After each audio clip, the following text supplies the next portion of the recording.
Hi everyone, my name is Risha. Today is the 10th of February 2024 and I'm going to be going over the results of week 7's front testing for Tesla, predictions based on the option chain analysis.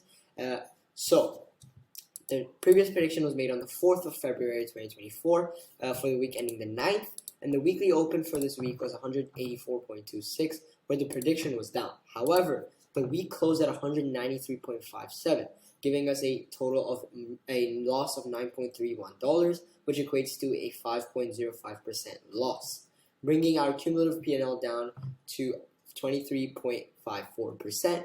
And Tesla's weekly change was positive 3.01%, which brings the Tesla's cumulative return at minus 25.01%, and our alpha goes down to 48.55%. Now, this is the recap of these results, but that's all for now. Thank you for watching, enjoy, and I will see you in the next video.